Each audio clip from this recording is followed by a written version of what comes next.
يا نبي سلام عليك، يا رسول سلام عليك، يا نبي سلام عليك، يا رسول سلام عليك، يا حبيبي سلام عليك.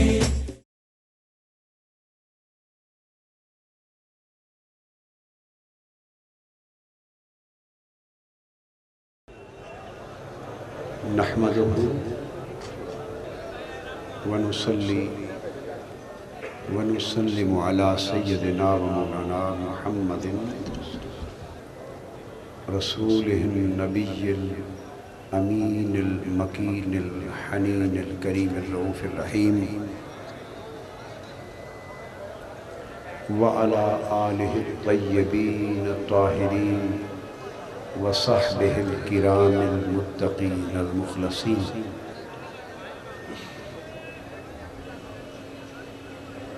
أما بعد، فأعوذ بالله من الشيطان الرجيم. بسم الله الرحمن الرحيم.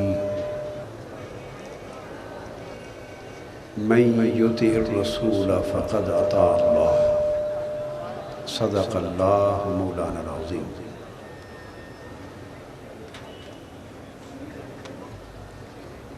محترم منتظمین محفل میلاد،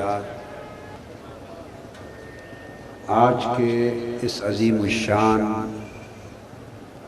جلسہ میلاد مصطفیٰ صلی اللہ علیہ وآلہ وسلم اور محفل نعت کے انعقاد پر اور نہایت خوبصورت انتظام و انصرام پر میں انجمن تحفظ حقوق تاجران کو،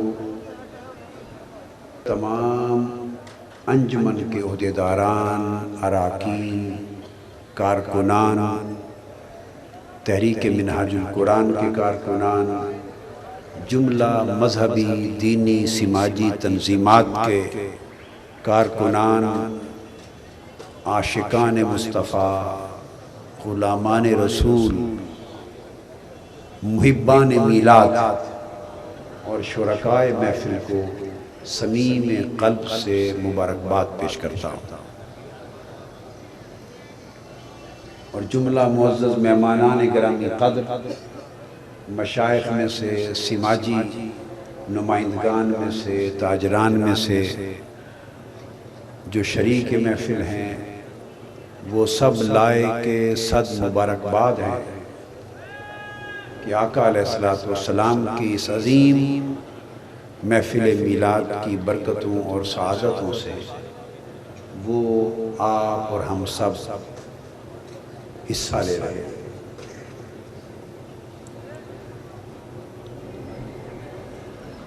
میں بلا تمہید چند ضروری کلمات آج کی محفل کے مبارک موقع پر اور اسی کی مناسبت سے عرض کرنا چاہتا ہوں. میں نے جو آیہ کریمہ کا ایک حصہ تلاوت کیا ہے، اس میں اللہ رب العزت نے ارشاد فرمایا،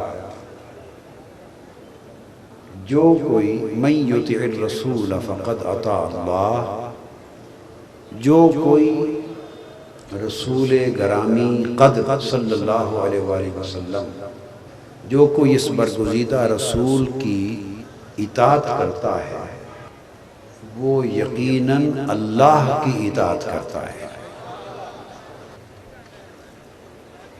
اس آیت کریمہ کو بنیاد بنا کر جو تصور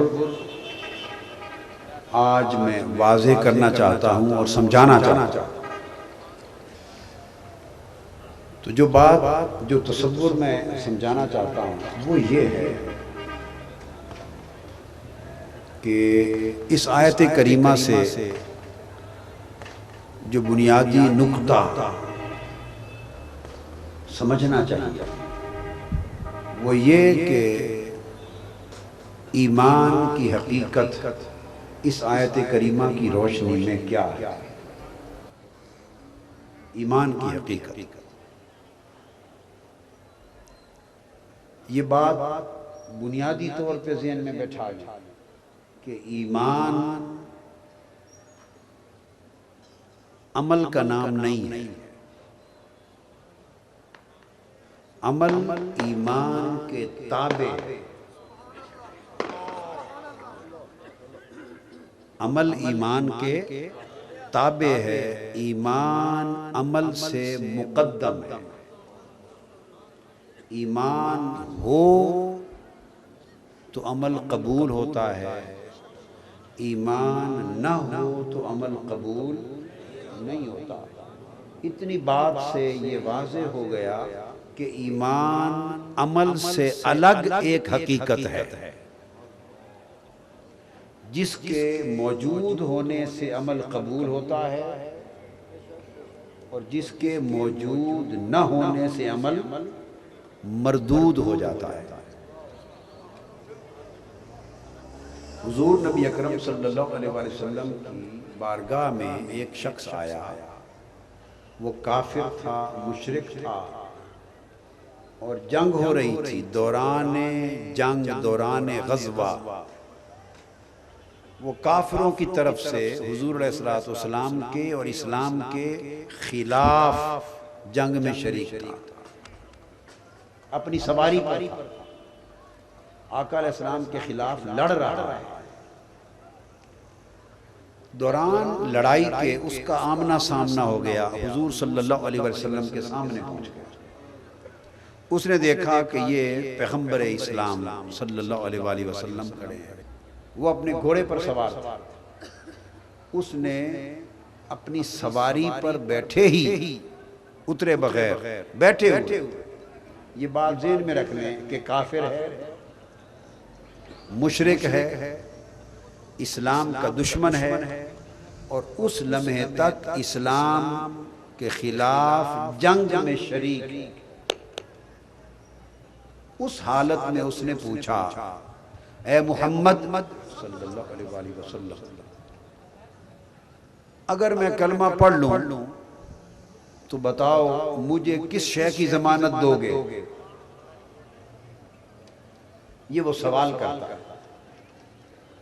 ہے کافر، مگر اس کے سوال پہ غور کریں۔ وہ کہتا اگر میں کلمہ پڑھ لوں تو مجھے کس شے کی ضمانت دو گے؟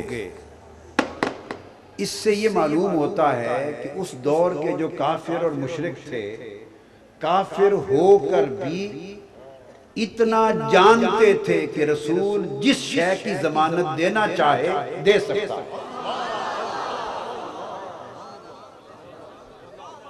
یہ اس دور کے کافر بھی جانتے تھے کہ یہ رسول ضمانت بولیے دے سکتے۔ اس نے سوال کیا اگر میں کلمہ پڑھ لوں تو آپ کیا ضمانت دیں گے؟ آقا علیہ السلام نے اسے فرمایا تو کلمہ پڑھ لے تو میں تجھے جنت کی ضمانت دیتا ہوں۔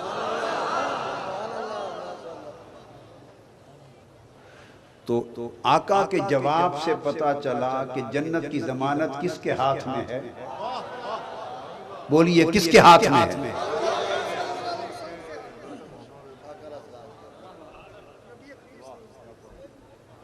آپ میں سے بعضوں نے کہا اللہ کے ہاتھ میں۔ یہی تو درست کرنا چاہتا ہوں۔ اللہ تو بھئی جنت کا خالق و مالک ہے، جنت کا خالق و مالک ہے۔ اس نے جنت کی ضمانت براہ راست روئے زمین کے کسی شخص کو نہیں دی، جسے بھی دی ہے جنت کی ضمانت زبان مصطفیٰ سے دی۔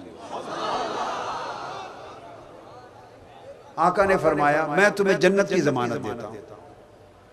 اس نے کہا اچھا یہ سودا پکا ہے؟ پوچھتا پکے رہیں گے؟ آقا نے فرمایا میں نے کہہ دیا ضمانت ہو گئی۔ اس نے وہیں سواری پر بیٹھے پڑا اشہد ان لا الہ الا اللہ واشہد ان محمد رسول اللہ، کلمہ پڑھا۔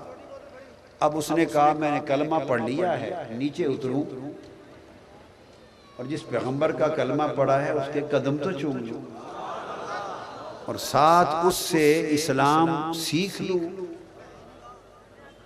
وہ نیچے اترنے لگا، پائیدان سے اس کا پاؤں پھسلا، گردن کے بل گرا اور وہیں گر کے شہید ہو گیا۔ اب جو بات سمجھانا چاہتا ہوں، اس شخص نے ابھی تک غسل بھی نہیں کیا، غسل نہیں کیا، وہی کافر و مشرک ہے، پلید جسم کے ساتھ آ رہا ہے، کلمہ پڑھا ہے، نہ غسل کیا، نہ حضور علیہ السلام سے نماز پڑھی، نہ نماز سیکھی، نہ ایک وقت کی ہی نماز ادا کرنے کا موقع ملا، نہ روزہ رکھا، نہ حج کیا، نہ زکوٰۃ دی، نہ حلال اور حرام کا سمجھا، دین اسلام کا کوئی عمل، کوئی عبادت اس نے ابھی تک سرے سے سمجھا ہی نہیں اور کوئی عمل نہیں کیا، فقط کلمہ پڑھا، آقا علیہ السلام کو تک کر، حضور علیہ السلام کو دیکھ کر، اور گر کے مر گیا۔ اب جب وہ مر گیا تو اب اس کی موت کو مرنا نہیں کہتے، وہ یکا یک شہادت میں بدل گیا۔ اور حضور علیہ السلام نے فرمایا جس نے جنتی دیکھنا ہو اس شخص کو دیکھ لے۔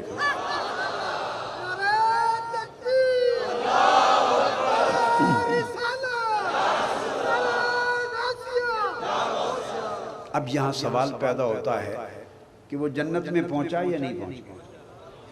اس کو جنت میں کس نے پہنچایا؟ نماز نے؟ اب بولتے آئیے، اس کو جنت میں کس نے پہنچایا؟ نماز نے؟ ابھی تو اس نے پڑھی نہیں ہے۔ روزے نے پہنچایا، حج نے پہنچایا، زکوٰۃ نے پہنچایا، اعمال نے پہنچایا۔ اس بیچارے نے تو ابھی عمل سیکھا ہی نہیں ہے، کرنا کیا ہے؟ تو وہ جنتی ہو گیا۔ تو کس شے نے پہنچایا؟ ایمان۔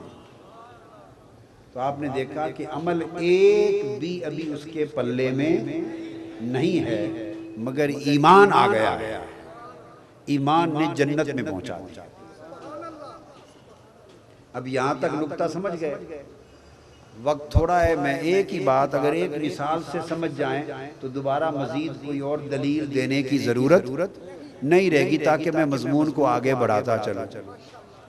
تو آپ یہ بات ذہن نشین ہو گئی کہ صرف ایمان کلمہ پڑھنے کی وجہ سے اس کے پاس ہے، عمل ایک بھی اس کے پاس نہیں، اور وہ جنت میں گیا۔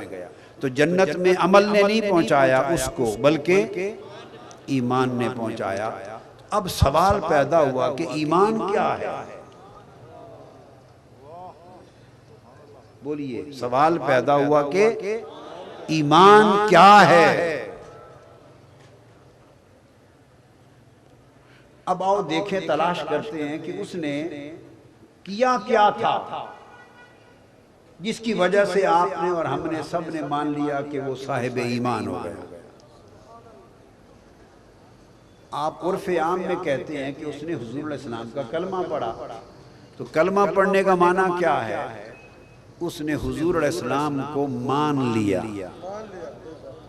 ایمان حضور کو ماننے کا نام ہے۔ بولیے، ایمان حضور علیہ السلام کو ماننے کا نام ہے۔ ایمان کی تعریف کر رہا ہوں، بس ایمان آقا علیہ السلام کو بولیے ماننے کا نام ہے۔ اب یہاں ایک سوال کسی کے ذہن میں یہ بھی ہو سکتا ہے، بھئی ایمان صرف حضور کو ماننے کا نام تو نہیں، پہلے تو اللہ کو ماننے کا نام ہے، اور کلمہ جب پڑھا تو اس نے اللہ کو بھی مانا اور رسول کو بھی مانا۔ اب یہاں اس نقطے کو سمجھانا چاہتا ہوں کہ اللہ کو کب مانا اور رسول کو کب مانا۔ سامنے کون تھا اس کے؟ خدا تھا یا مصطفیٰ تھا؟ سامنے کون تھا؟ اس نے ضمانت کس سے مانگی اور کس کی ضمانت پر یقین کیا؟ آقا علیہ السلام سے ضمانت مانگی، آقا کی ضمانت پر یقین کیا اور کلمہ پڑھ لیا۔ اس نے پوچھا تھا، پھر میں اس کے الفاظ پر آ رہا ہوں، اگر میں کلمہ پڑھ لوں تو آپ کیا ضمانت دیں گے؟ حضور نے فرمایا تجھے جنت کی ضمانت دیتا ہوں۔ جب یہ فرمایا تو اس نے کہا کہ مجھے کلمہ پڑھا دیں۔ آپ نے پڑھا دیا۔ اب جواب دیں کہ کس کو مان کر کلمہ پڑھا؟ اگر آپ کہیں اللہ کو مان کر پڑھا تو ابھی تک اللہ سے اس کی واقفیت ہی نہیں ہوئی، اللہ کو دیکھا نہیں ہے، اللہ کو سنا نہیں ہے، اللہ کا کلام نہیں جانا، قرآن نہیں جانا، وحی کی خبر نہیں، جبرائیل کی خبر نہیں۔ وہ تو شرک سے نکل کے آ رہا ہے، جنگ لڑتا لڑتا اس کی نگاہ خدا کے چہرے پر نہیں پڑی، مصطفیٰ کے چہرے پر پڑی ہے۔ اس نے خدا کو نہیں دیکھا۔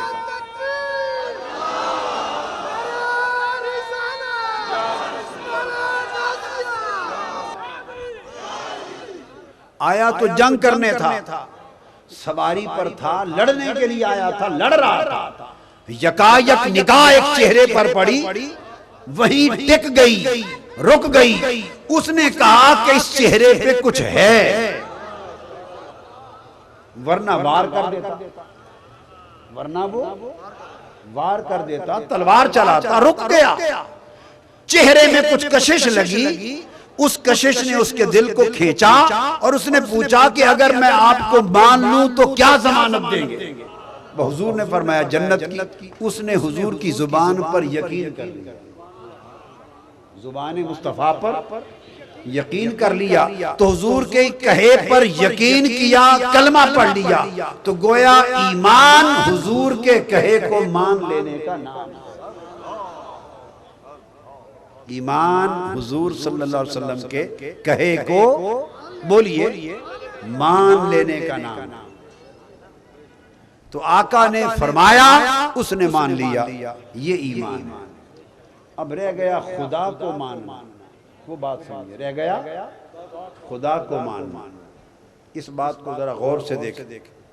آقا علیہ السلام کوہ صفا پہ کھڑے ہیں، تمام قریش کافر مشرک مکہ کے جمع ہیں، تو حضور علیہ السلام ان سے فرماتے ہیں، لوگو، یہ صحیح بخاری میں ہے، فرماتے ہیں لوگو اگر میں تم سے یہ کہوں، مشہور حدیث ہے اور یہ اسلامیات کی کتابوں میں بھی واقعہ آپ پڑھتے سنتے چلے آ رہے ہیں، حدیث بخاری شریف کی ہے، مگر یہ بچپن سے آپ پڑھتے سنتے آ رہے ہیں، تو جو اس میں سے بات میں سمجھانا چاہتا ہوں وہ آپ کے لیے نہیں ہے، وہ آپ نے پڑھی سنی نہیں، واقعہ عمر بھر پڑھا سنا ہے، واقعہ عمر بھر پڑھا ہے سنا ہے، مگر جو نکتہ سمجھانا چاہتا ہوں وہ سمجھنے اور توجہ کے قابل ہے۔ آقا علیہ السلام فرماتے ہیں، اگر میں تم سے یہ کہوں کہ اس پہاڑ کے پیچھے لشکر ہے اور تم پر حملہ کر دے گا تو کیا تم میری بات پر یقین کر لو گے؟ قریش مکہ کفار و مشرکین نے کہا، یا رسول اے محمد صلی اللہ علیہ وسلم ہم مان لیں گے۔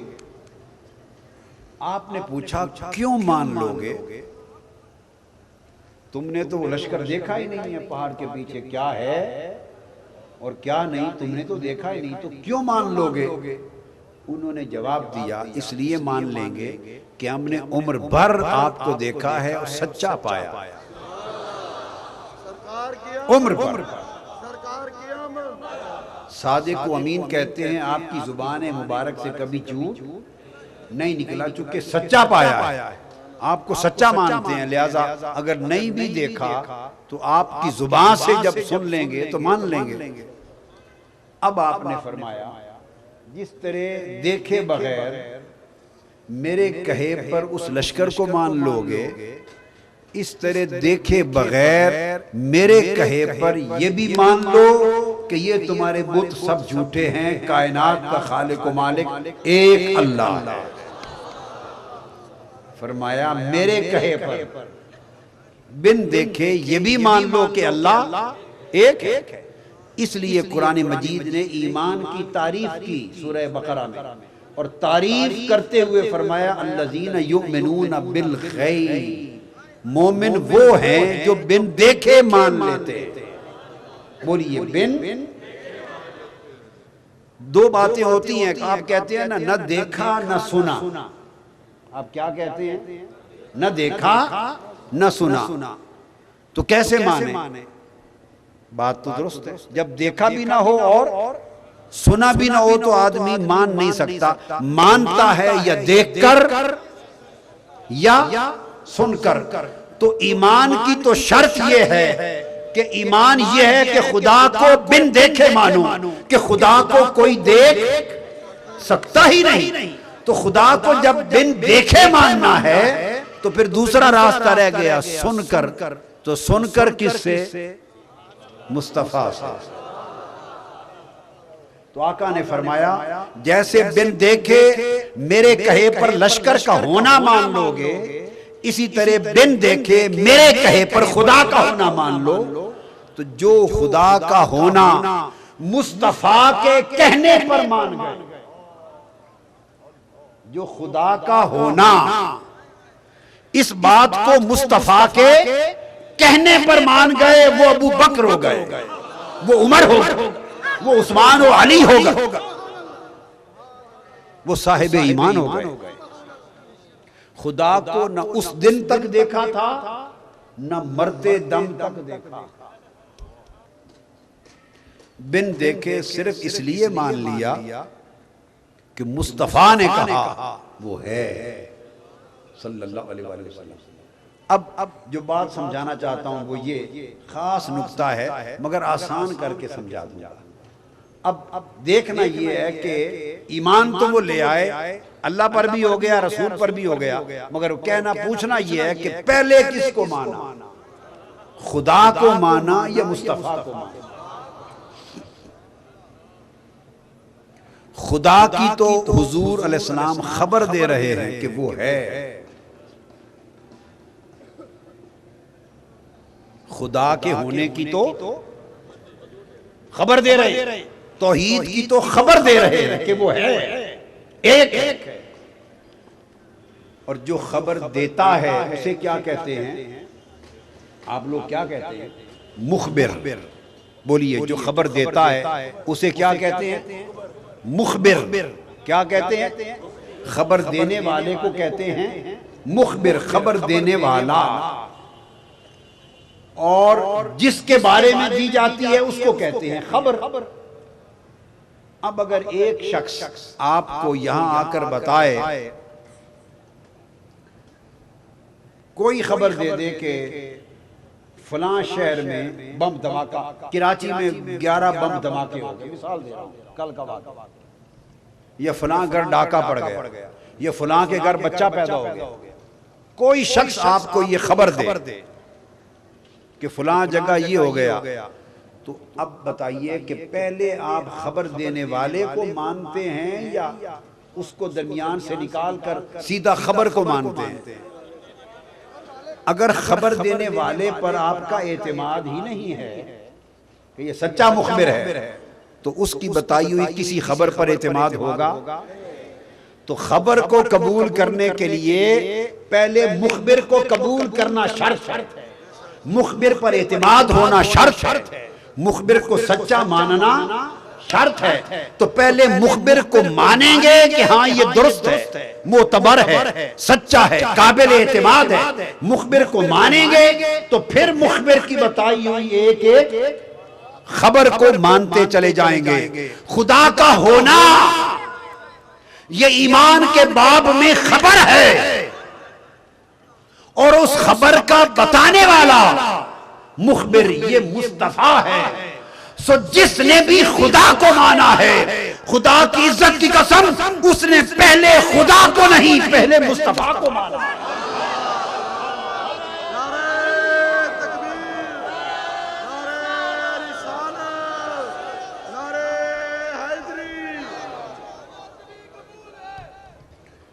اس نے پہلے مصطفیٰ کو مانا ہے۔ حضور نے فرمایا وہ ہے۔ اب آپ اس تسلسل کو سمجھیں، ہم مانتے چلے گئے جی ہاں وہ ہے۔ حضور نے فرمایا وہ ایک ہے، ہم نے مان لیا ایک ہے۔ حضور نے کہا نہ دو ہیں نہ تین ہیں، ہم مان گئے نہ دو ہیں نہ تین ہیں. حضور نے فرمایا یہ اس کا کلام قرآن ہے، ہم مان گئے قرآن ہے. یہ جبرائیل لایا ہے، مان گئے جبرائیل لایا ہے. فرمایا یہ کعبہ ہے، مان گئے کعبہ ہے. فرمایا یہ نماز ہے، مان گئے نماز ہے. فرمایا حساب و کتاب ہوگا، مان گئے حساب و کتاب ہوگا. فرمایا قیامت کے دن اٹھیں گے، مان گئے جی حضور اٹھیں گے. فرمایا کوئی جنت میں جائے گا کوئی دوزخ میں، مان گئے حضور کوئی جنت میں جائے گا کوئی دوزخ میں. ارے داروغہ والا کے اجتماع میں بیٹھنے والوں، قسم کھا کے بتاؤ ان ساری چیزوں پر جن حضور نے فرمایا فرشتے ہیں، مان گئے حضور فرشتے ہیں. جتنی چیزوں کو مانتے پھرتے ہو کسی ایک کو بھی آنکھوں سے دیکھا ہے؟ کسی ایک شے کو بھی آنکھوں سے دیکھا ہے؟ نہ خدا کو دیکھا، نہ اس کی صفات کو دیکھا، نہ ملائکہ کو دیکھا، نہ عالم امر دیکھا، نہ قرآن کی وحی کو اترتے دیکھا، نہ جبرائیل کو دیکھا، نہ قبر کے اندر کو دیکھا، نہ باس بعد الموت دیکھی، نہ قیامت دیکھی، نہ حساب کتاب دیکھا، نہ دوزخ و جنت دیکھا.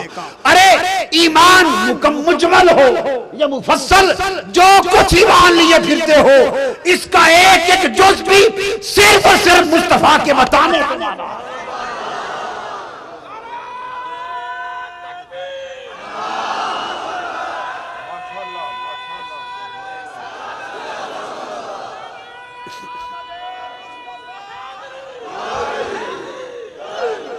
تو پھر اب بتاؤ کہ ایمان مصطفیٰ کو ماننے کا نام ہے یا خدا کو ماننے کا نام ہے؟ مصطفیٰ کو مانا تو اس کے ماننے سے خدا کے ماننے کی راہ نکلی. حضور کو مانا تو حضور نے خدا منوایا. ہم نے حضور کو مانا، حضور نے ہم سے خدا منوا لیا. ہم حضور کی بارگاہ تک پہنچے، حضور نے خدا تک پہنچا دیا. تو گویا ایمان اصل میں حضور کو ماننا ہے صلی اللہ علیہ وآلہ وسلم. جب آپ حضور علیہ السلام کو مانتے ہیں تو حضور کے ماننے میں پھر سب ماننے آ جاتے ہیں. اصل یہ اب ماننا کیسے ہوتا ہے؟ ماننا اس وقت تک نہیں ہوتا جب تک اعتماد نہ کریں. ہم آگے چل رہے ہیں، اب آگے بڑھ رہے ہیں. ماننا، آپ اگر اعتماد نہ کریں تو مانیں گے کسی کو؟ میں آپ کو کچھ باتیں بتا رہا ہوں، آپ مان رہے ہیں. کیوں مان رہے ہیں؟ آپ کو کچھ مجھ پر اعتماد ہے نا کہ جو بات کرتے ہیں سکا کرتے ہیں، درست کرتے ہیں، دلیل سے کرتے ہیں. اگر یہ اعتماد نہ ہو تو آپ میری باتوں کو کیوں مانیں؟ کہیں گے گپ مار کے چلے جائیں. تو اگر آپ مانتے ہیں، کسی کو بھی مانتے ہیں تو کیوں مانتے ہیں؟ اس پر آپ کا اعتماد ہوتا ہے. تو اب ماننے سے ہم پہلے آ گئے تو ماننا اعتماد پر ہوتا ہے اور اعتماد تعلق سے ہوتا ہے. اعتماد راہ چلتے اعتماد ہو جاتا ہے. بتائیے، آپ ایک دکان پہ سودا لینے گئے، سودا لیا اور ایک شخص یوں ہی چلتے گزر جاتا ہے. ایک شخص روزانہ سودا لیتا ہے ایک دکان سے اور وہ دیکھتا ہے ہر روز سودا لے لے کر کے اس نے کبھی کم نہیں تولا، کبھی گھٹیا چیز نہیں دی، اعلیٰ نفیس شے دیتا ہے، تول سے زیادہ دیتا ہے، وقت پر دیتا ہے، اچھا مال دیتا ہے. تو یہ سارا جو اعتماد بنا یہ تعلق کی بنیاد پہ بنا.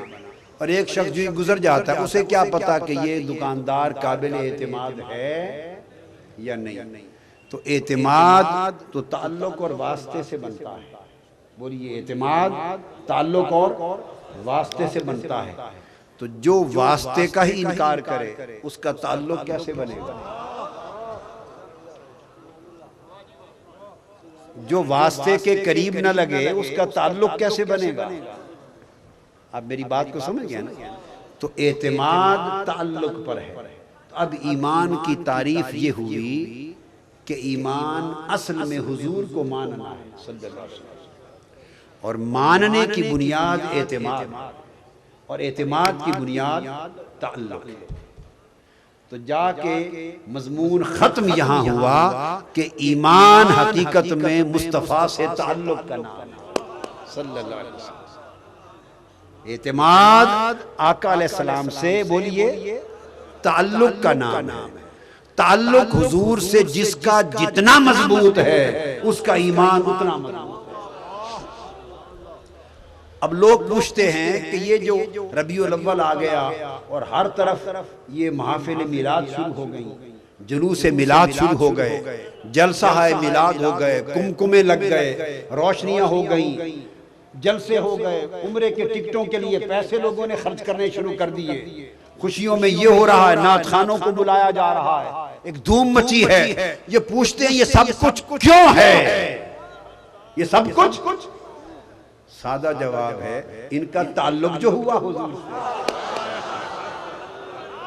تعلق ہے اس لیے.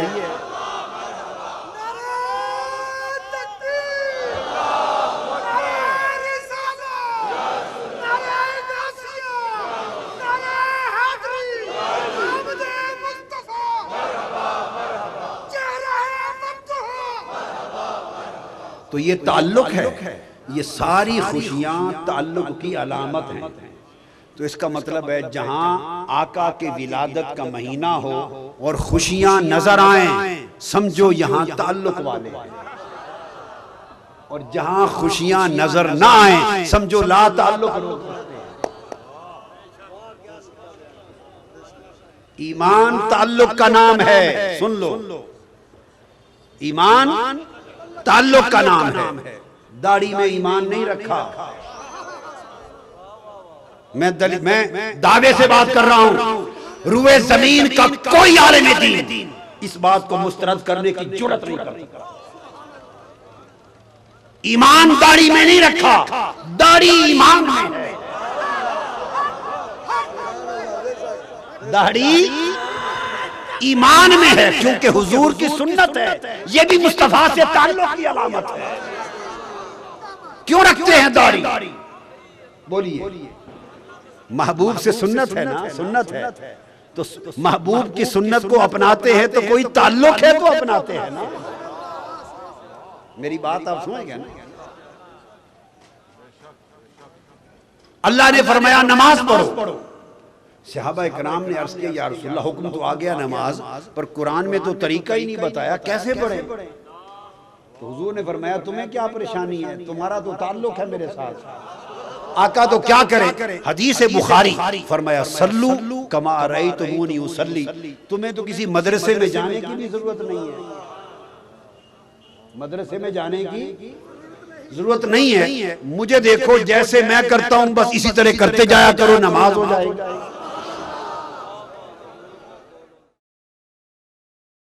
یا نبی سلام